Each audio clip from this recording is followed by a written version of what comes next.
PSC diary എന്ന YouTube ചാനലിലേക്ക് എല്ലാവർക്കും സ്വാഗതം. 2023 ഒക്ടോബറിൽ നടന്ന ഖാദി വില്ലേജ് ബോർഡ് എക്സാമിൻ്റെ സ്റ്റേജ് 1 ചോദ്യങ്ങളാണ് നമ്മളിവിടെ വിശകലനം ചെയ്തുകൊണ്ടിരിക്കുന്നത്. ഇതിൻ്റെ ആദ്യ ക്ലാസ്സുകൾ കണ്ടിട്ടില്ലാത്തവർ ഡിസ്ക്രിപ്ഷൻ ബോക്സിൽ കൊടുത്തിട്ടുള്ള ലിങ്ക് വഴി ആ ക്ലാസ്സുകൾ കൂടി കാണാൻ ശ്രമിക്കുക. നമുക്ക് അടുത്ത പോയിന്റിലേക്ക് കടക്കാം. അടുത്തത് 36ാമത്തെ ചോദ്യമാണ്. കേരളത്തിലെ ആദ്യത്തെ സർവകലാശാല. ഓപ്ഷൻ എ സംസ്കൃത സർവകലാശാല, ഓപ്ഷൻ ബി തിരുവിതാംകൂർ സർവകലാശാല, ഓപ്ഷൻ സി മഹാത്മാഗാന്ധി സർവകലാശാല, ഓപ്ഷൻ ഡി കണ്ണൂർ സർവകലാശാല. ഇതിലെ ശരിയുത്തരം ഓപ്ഷൻ ബി തിരുവിതാംകൂർ സർവകലാശാല. നമുക്കിതിൻ്റെ കൂടുതൽ വിവരങ്ങളിലേക്ക് കടക്കാം. കേരളത്തിലെ ആദ്യത്തെ സർവകലാശാല എന്ന് പറയുന്നത് 1937 സ്ഥാപിതമായ തിരുവിതാംകൂർ സർവകലാശാലയാണ്.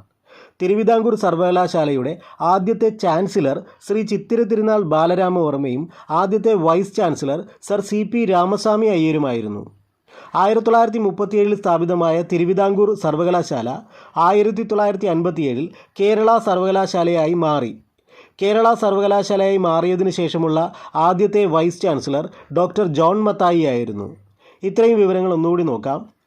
കേരളത്തിലെ ആദ്യത്തെ സർവകലാശാല എന്ന് പറയുന്നത് 1937 സ്ഥാപിതമായ തിരുവിതാംകൂർ സർവകലാശാലയാണ്.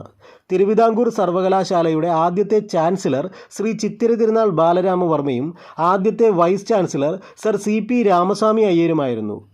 1937 സ്ഥാപിതമായ തിരുവിതാംകൂർ സർവകലാശാല 1957 കേരള സർവകലാശാലയായി മാറി. കേരള സർവകലാശാലയുടെ ആദ്യത്തെ vice chancellor doctor John Mathai ആയിരുന്നു.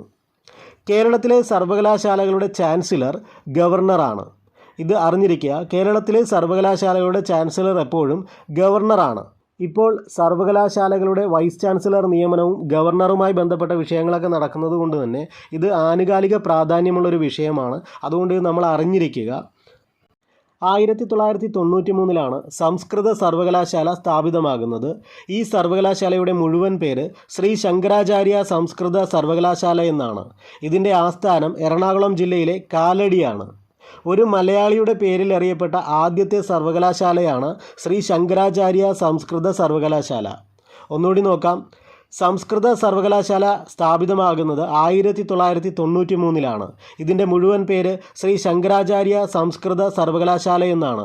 ഒരു മലയാളിയുടെ പേരിൽ അറിയപ്പെട്ട ആദ്യത്തെ സർവകലാശാലയാണ് ശ്രീ ശങ്കരാചാര്യ സംസ്കൃത സർവകലാശാല. ഇതിൻ്റെ ആസ്ഥാനം എറണാകുളം ജില്ലയിലെ കാലടിയാണ്. 1983 മഹാത്മാഗാന്ധി യൂണിവേഴ്സിറ്റി സ്ഥാപിതമാകുന്നത്. ഇതിൻ്റെ ആസ്ഥാനം കോട്ടയം ജില്ലയിലെ അതിരമ്പുഴയാണ്.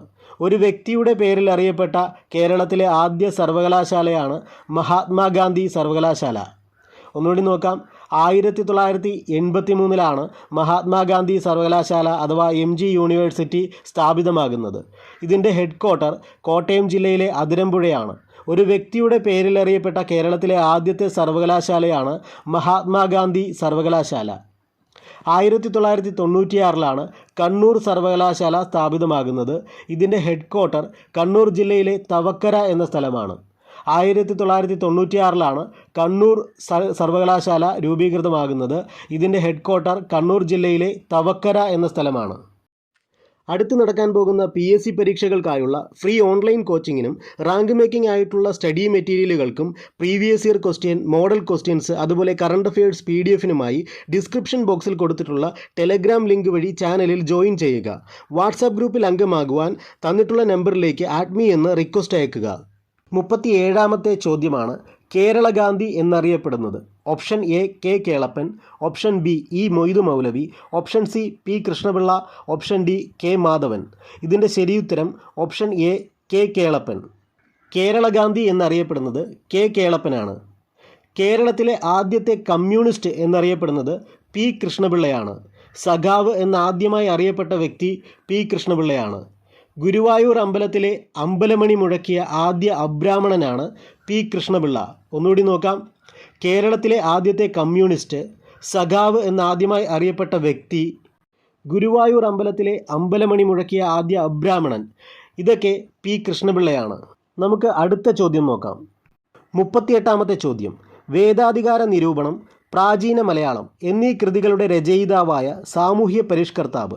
Option A Vaikunda Swamikal, option B Sree Narayana Guru, option C Chattampi Swamikal, option D Ayyankali. ഇതിൻ്റെ ശരിയുത്തരം ഓപ്ഷൻ സി ചട്ടമ്പി സ്വാമികൾ.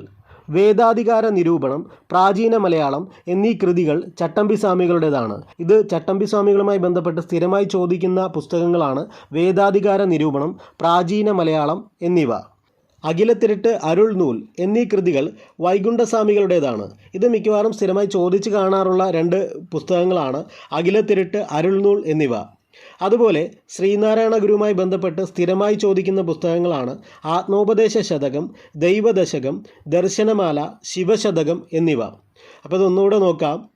വേദാധികാര നിരൂപണം, പ്രാചീന മലയാളം ചട്ടമ്പി സ്വാമികൾ, അഖിലത്തിരട്ട് അരുൾനൂൽ വൈകുണ്ഠസ്വാമികൾ, ആത്മോപദേശ ശതകം, ദൈവദശകം, ദർശനമാല, ശിവശതകം ശ്രീനാരായണ ഗുരു. അടുത്ത PSC പരീക്ഷകൾക്ക് വേണ്ടിയുള്ള റാങ്ക് മേക്കിംഗ് ആയിട്ടുള്ള ടോപ്പിക്കുകൾ ഉൾപ്പെടുത്തിയിട്ടുള്ള വീഡിയോകളായിരിക്കും ഇനി മുതൽ ഈ ചാനലിൽ അപ്ലോഡ് ചെയ്യുക. അതുകൊണ്ട് ഈ ചാനൽ ഇതുവരെ സബ്സ്ക്രൈബ് ചെയ്തിട്ടില്ലാത്തവർ സബ്സ്ക്രൈബ് ചെയ്യുക. 39ാമത്തെ ചോദ്യം. സമുദ്രനിരപ്പിൽ നിന്നും 7.5 മീറ്റർ മുതൽ 75 മീറ്റർ വരെ ഉയരമുള്ള കേരളത്തിൻ്റെ ഭൂപ്രകൃതി വിഭാഗം? ഓപ്ഷൻ എ സഹ്യപർവ്വതം, ഓപ്ഷൻ ബി ഇടനാട്, ഓപ്ഷൻ സി മലനാട്, ഓപ്ഷൻ ഡി തീരപ്രദേശം.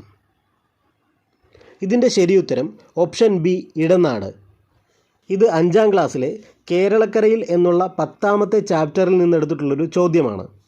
ഈ പാഠഭാഗത്തിൽ പറയുന്നത് സമുദ്രനിരപ്പിൽ നിന്നുള്ള ഉയരത്തെ അടിസ്ഥാനമാക്കി കേരളത്തിൻ്റെ ഭൂപ്രകൃതിയെ മലനാട്, ഇടനാട്, തീരപ്രദേശം എന്നിങ്ങനെ 3ആയി തിരിക്കാം. മലനാട് സമുദ്രനിരപ്പിൽ നിന്ന് ഏകദേശം 75 മീറ്ററിൽ കൂടുതൽ ഉയരമുള്ള പ്രദേശങ്ങളാണ് മലനാട്.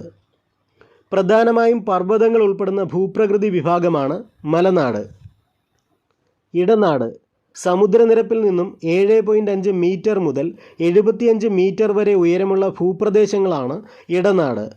ചെറിയ കുന്നുകളും താഴ്വരകളും നദീതടങ്ങളുമെല്ലാം പ്രത്യേകതയായി വരുന്ന ഭൂപ്രകൃതിയാണ് ഇടനാട്. തീരപ്രദേശം സമുദ്രനിരപ്പിൽ നിന്നും 7.5 മീറ്റർ വരെ ഉയരമുള്ള ഭൂഭാഗമാണ് തീരപ്രദേശം എന്നറിയപ്പെടുന്നത്. ഒന്നുകൂടി നോക്കാം. ഞാനിവിടെ പങ്കുവയ്ക്കുന്ന വിവരങ്ങൾ നിങ്ങൾക്ക് പ്രയോജനപ്പെടുന്നുണ്ടെങ്കിൽ തീർച്ചയായും ലൈക്ക് ചെയ്ത് കമൻറ്റ് ചെയ്യുക. മലനാട് സമുദ്രനിരപ്പിൽ നിന്ന് ഏകദേശം 75 മീറ്ററിൽ കൂടുതൽ ഉയരമുള്ള പ്രദേശങ്ങളാണ് മലനാട്. പ്രധാനമായും പർവ്വതങ്ങൾ ഉൾപ്പെടുന്ന ഭൂപ്രകൃതി വിഭാഗമാണ് മലനാട്. ഇടനാട് സമുദ്രനിരപ്പിൽ നിന്നും 7.5 മീറ്റർ മുതൽ 75 മീറ്റർ വരെ ഉയരമുള്ള ഭൂപ്രദേശങ്ങളാണ് ഇടനാട്. ചെറിയ കുന്നുകളും താഴ്വരകളും നദീതടങ്ങളുമെല്ലാം പ്രത്യേകതയായി വരുന്ന ഭൂപ്രകൃതിയാണ് ഇടനാട്. ചെറിയ കുന്നുകളും താഴ്വരകളും നദീതടങ്ങളുമെല്ലാം പ്രത്യേകതയായി വരുന്ന ഭൂപ്രകൃതിയാണ് ഇടനാട്. തീരപ്രദേശം സമുദ്രനിരപ്പിൽ നിന്നും 7.5 മീറ്റർ വരെ ഉയരമുള്ള ഭൂഭാഗമാണ് തീരപ്രദേശം എന്നറിയപ്പെടുന്നത്. അടുത്ത ചോദ്യം നോക്കാം. റാങ്ക് മേക്കിംഗ് ആയിട്ടുള്ള സ്റ്റഡി മെറ്റീരിയലുകൾക്കും കറണ്ട് അഫയേഴ്സിനും മുൻവർഷ ചോദ്യങ്ങൾക്കുമായി ഡിസ്ക്രിപ്ഷൻ ബോക്സിൽ കൊടുത്തിട്ടുള്ള ലിങ്ക് വഴി ടെലഗ്രാം ചാനലിൽ ജോയിൻ ചെയ്യുക. 40ാമത്തെ ചോദ്യം. കേരളത്തിലെ ഏറ്റവും വലിയ ശുദ്ധജല തടാകം? ഓപ്ഷൻ എ ഏനമാക്കൽ കായൽ, ഓപ്ഷൻ ബി വെള്ളായണി കായൽ, ഓപ്ഷൻ സി പൂക്കോട്ട് കായൽ, ഓപ്ഷൻ ഡി ശാസ്താംകോട്ട കായൽ.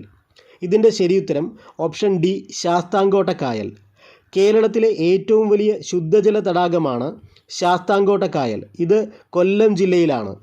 കേരളത്തിലെ ഏറ്റവും ചെറിയ ശുദ്ധജല തടാകമാണ് പൂക്കോട് തടാകം. ഇത് വയനാട് ജില്ലയിലാണ്.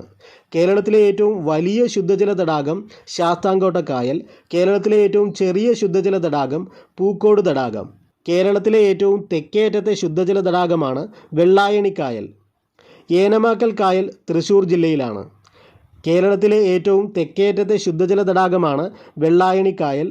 ഏനമാക്കൽ കായൽ തൃശ്ശൂർ ജില്ലയിലാണ്. കേരളത്തിലെ ഏറ്റവും വലിയ ശുദ്ധജല തടാകം ശാസ്താംകോട്ട കായൽ കൊല്ലം ജില്ലയിൽ. കേരളത്തിലെ ഏറ്റവും ചെറിയ ശുദ്ധജല തടാകം പൂക്കോട് തടാകം വയനാട് ജില്ലയിൽ. കേരളത്തിലെ ഏറ്റവും തെക്കേയറ്റത്തെ ശുദ്ധജല തടാകം വെള്ളായണി കായൽ. ഏനമാക്കൽ കായൽ തൃശ്ശൂർ ജില്ലയിലാണ്. ബാക്കി ചോദ്യങ്ങൾ നമുക്ക് അടുത്ത ക്ലാസ്സിൽ വിശകലനം ചെയ്യാം.